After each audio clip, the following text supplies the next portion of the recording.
บายดีหมู่เพื่อนทุกคนยินดีต้อนรับหมู่เพื่อนทุกท่านเข้าสู่ช่องเวียดอ่านโรงงานผลิตน้ำก้อนรุ่นโมเดล IVAS 7T47 ของเวียดอ่าน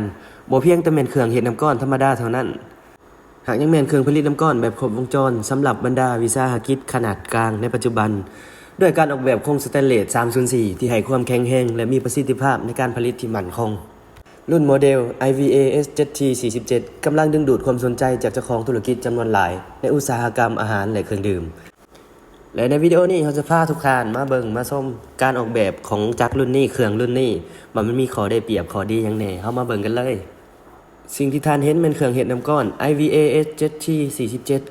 รุ่นใหม่ที่ผลิตโดยเวียดอ่านและสนองให้ตลาดในท้ายปี2024นี้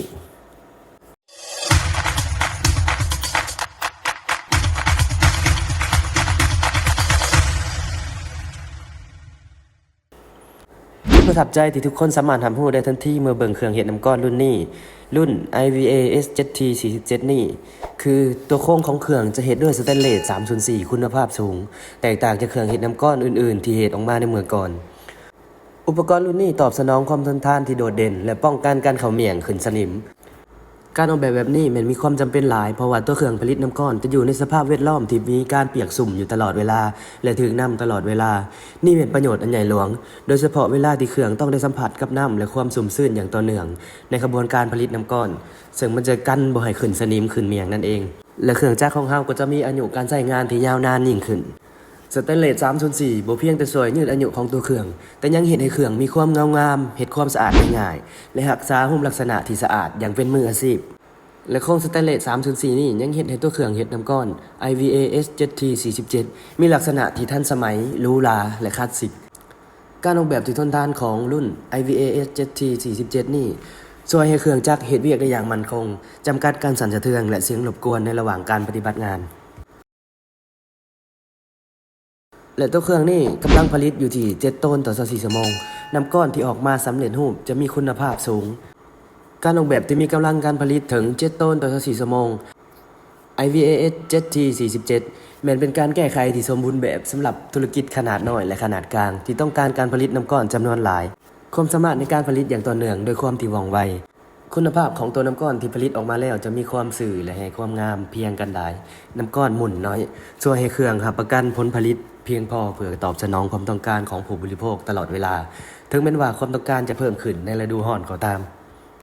ผลิตภัณฑ์น้ำก้อนสำเร็จรูปออกมาแม้จะมีความสวยงามเสมอเพียงรับประกันความปลอดภัยช่วยเพิ่มคุณภาพของผลผลิตและสร้างความไว้วางใจให้แก่ลูกค้านี่เป็นปัจจัยสำคัญสำหรับวิสาหกิจอาหารและเครื่องดื่มคุณภาพเป็นความยกเป็นอันดับหนึ่งในการผลิตจุดที่เด่นของเครื่องนี้อีกจุดหนึ่งก็คือการประหยัดไฟเพิ่มประสิทธิภาพในการดำเนินงานเพื่อผลผลิตที่ดีหนึ่งในจุดแข็งและจุดเด่นของเครื่องเฮ็ดน้ำก้อน IVAS 7T47 แม่นความสามารถในการประหยัดพลังงานที่โดดเด่นย้อนกับการนำใช้เทคโนโลยีที่ก้าวหน้าในระบบเฮ็ดความเย็น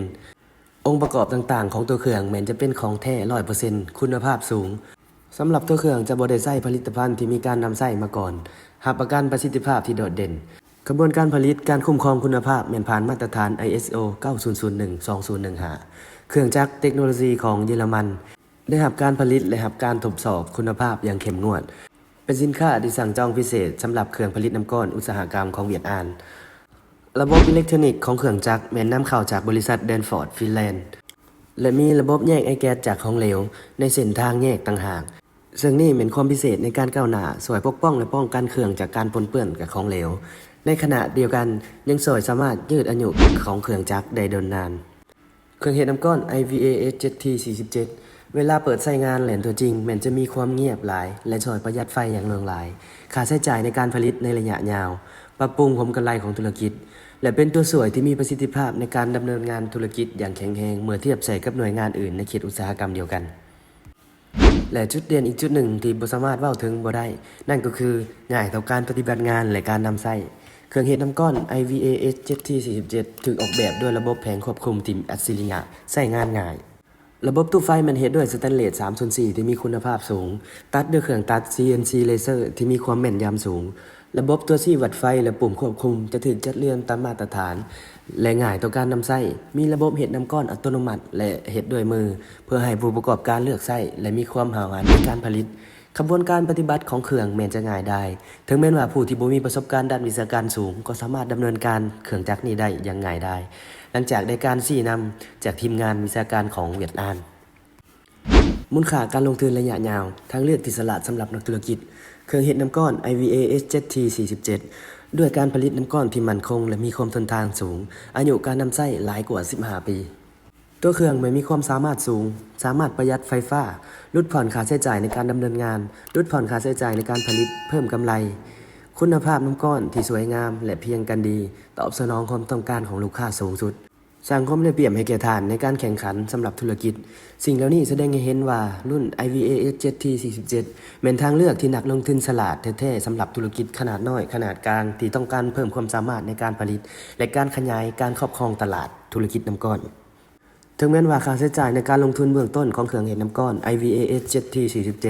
อาจจะสูงกว่าผู้ผลิตเครื่องน้ำก้อนอื่นๆในตลาดแต่ระยะยาวผลิตภัณฑ์นี้จะช่วยให้ทานลดผ่อนค่าใช้จ่ายในการดำเนินงานการบำรุงรักษาและการซ่อมแปลงหลายๆพร้อมกันนั้นยังรับประกันการดำเนินงานการผลิตที่มั่นเที่ยงและมีคุณภาพสูงของน้ำก้อนสำเร็จรูป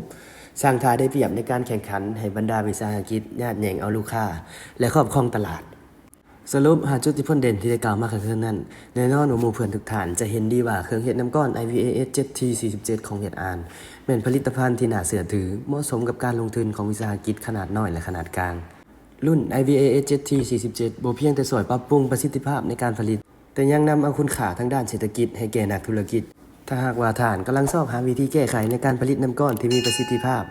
ยาวนานและเชื่อถือได้ IVA SZT47 เป็นทางเลือกที่สมบูรณ์แบบสำหรับท่านขอขอบใจทุกท่านที่รับชมคลิปวิดีโอนี้จนจบแล้วพบกันใหม่ในคลิปวิดีโอหน้าถ้าว่าหากท่านใดสนใจข้อมูลรายละเอียดกว่านี้แม่นสามารถติดต่อได้ที่เบอร์ที่ขึ้นในหน้าจอนี้ขอขอบใจ